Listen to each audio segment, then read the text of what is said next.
Have you ever felt like something was watching you? Not a person, not an animal, but something that shouldn't be alive at all. Today, I'm sharing 3 true stories about dolls that refused to stay still. These aren't tales from dusty folklore or urban legends. These are real accounts from real people who experienced something they can't explain. Something that still haunts them to this day. Let's begin. My name is Marcus, and I inherited my grandmother's house when she passed away 3 years ago. The place was a time capsule, filled with antiques and memories from another era. I was excited about the inheritance until I started going through the attic. That's where I found her.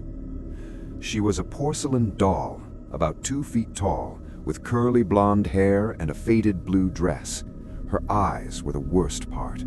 They were glass, painted to look real, and they seemed to follow you no matter where you stood.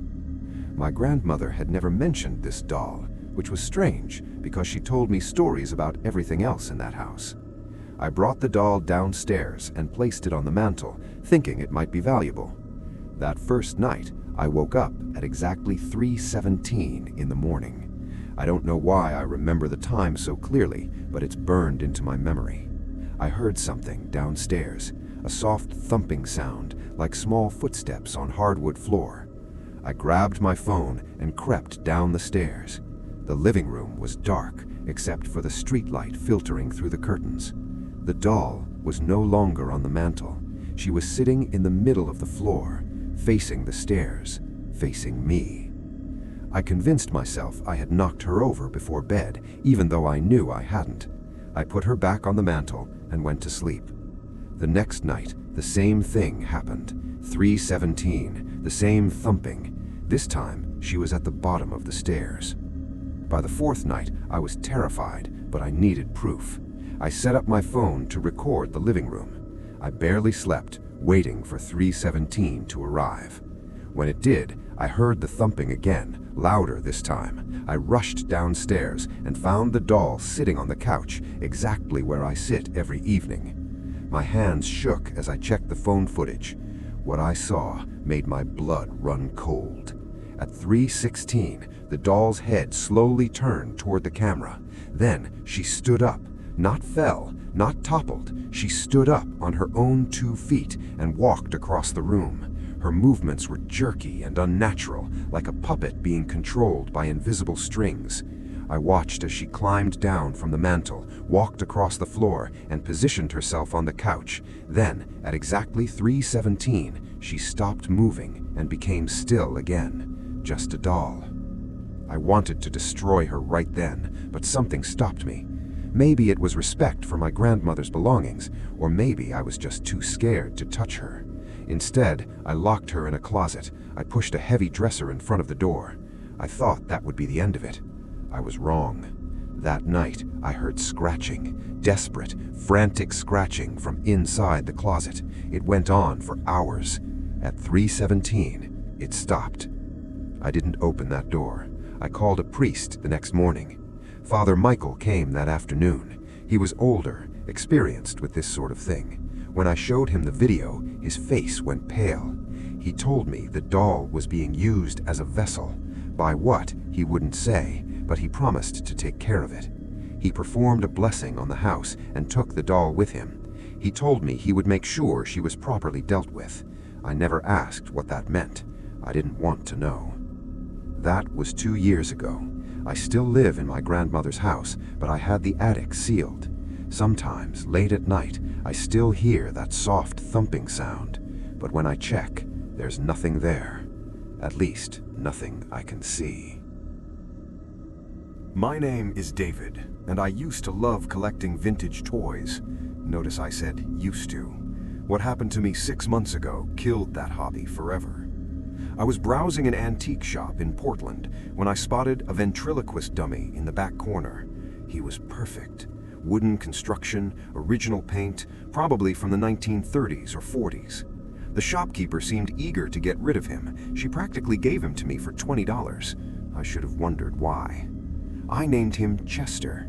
He had painted eyes, a hinged mouth, and that classic ventriloquist dummy look. Creepy, sure, but in a charming, vintage way. I put him in my home office, sitting in the corner chair. A great conversation piece, I thought. The first weird thing happened during a video call with my boss.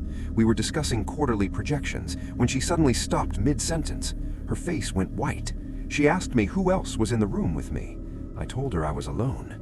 She insisted she saw someone move behind me. I turned around. Chester was facing the camera. I had positioned him facing the wall. I laughed it off, blamed it on the camera angle, but my boss ended the call early. She seemed genuinely shaken. That night, I was watching television when I heard my own voice coming from the office. Not similar to my voice, my exact voice.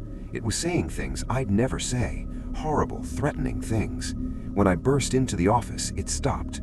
Chester sat in his chair, lifeless and still.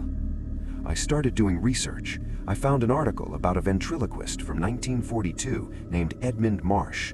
He had a mental breakdown during a performance and attacked several audience members. He kept screaming that his dummy, Chester, was making him do it. Edmund died in an asylum 3 months later. The article included a photo. The dummy in the picture was identical to mine. I decided Chester had to go. I put him in a garbage bag and drove to the dump, but when I got there and opened my trunk, the bag was empty. When I got home, Chester was back in his chair. I tried again. This time I drove 2 hours away and left him in a dumpster behind a shopping mall. When I returned home, he was sitting on my couch, waiting. That's when the nightmare started.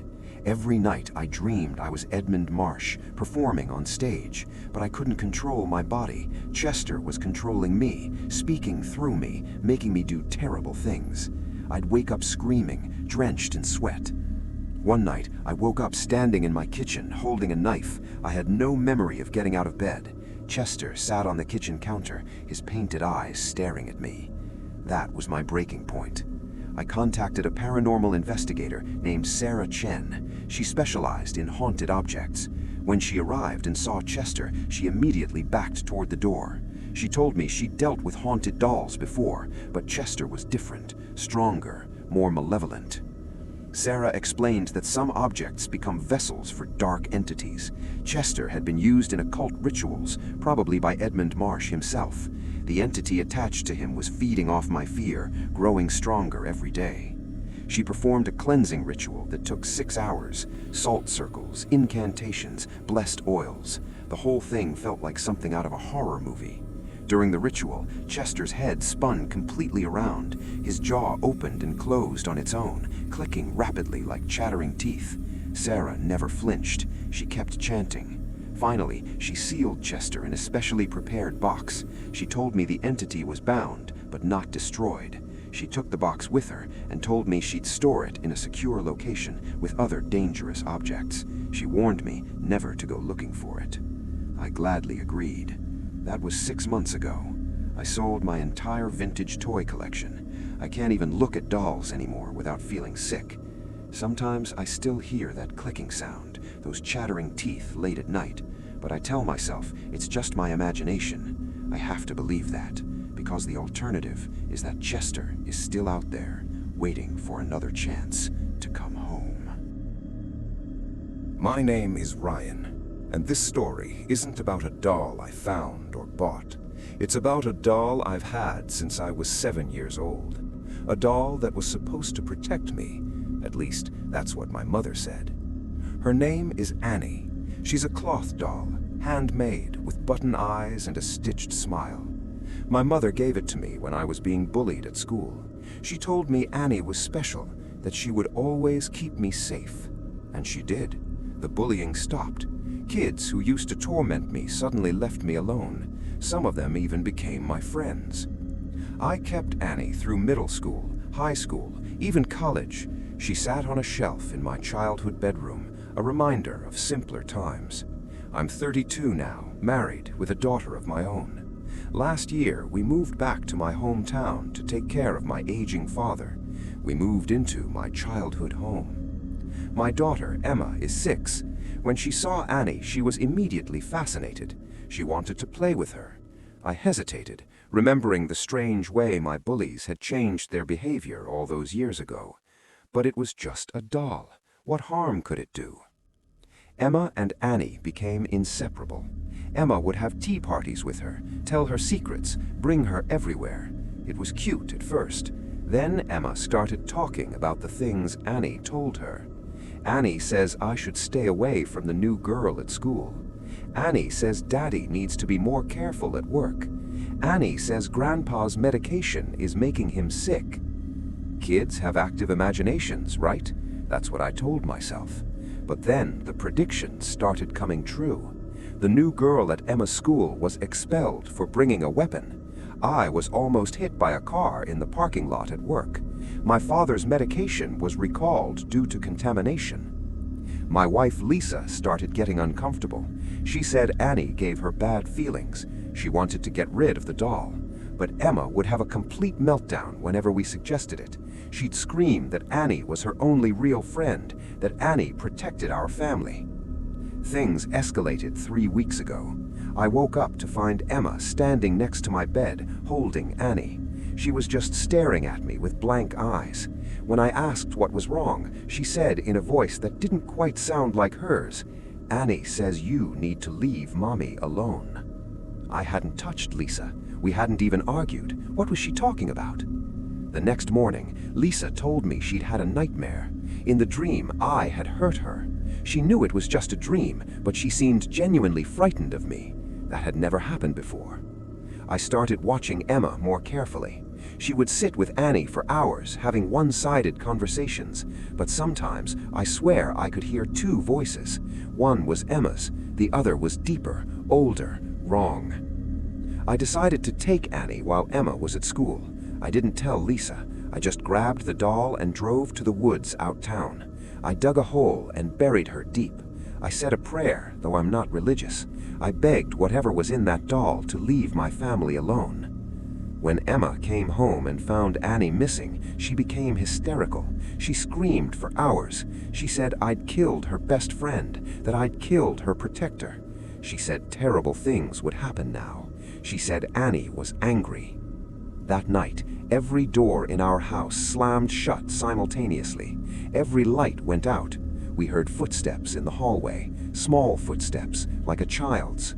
Emma sat up in bed and smiled. She said, "Annie's home." I ran to the living room.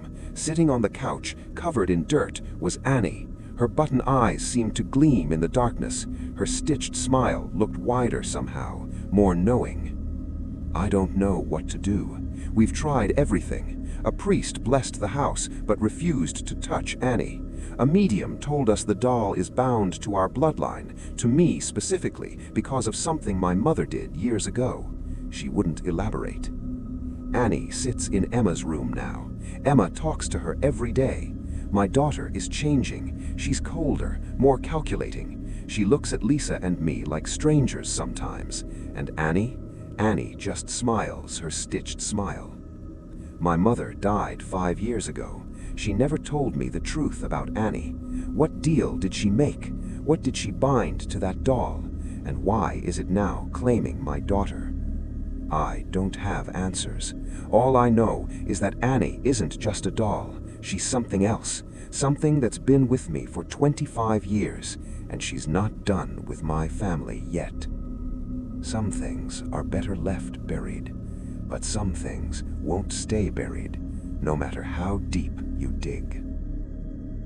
These are the stories of 3 men who learned that some dolls are more than cloth and porcelain. They're vessels, they're prisons, they're doorways to something we don't understand.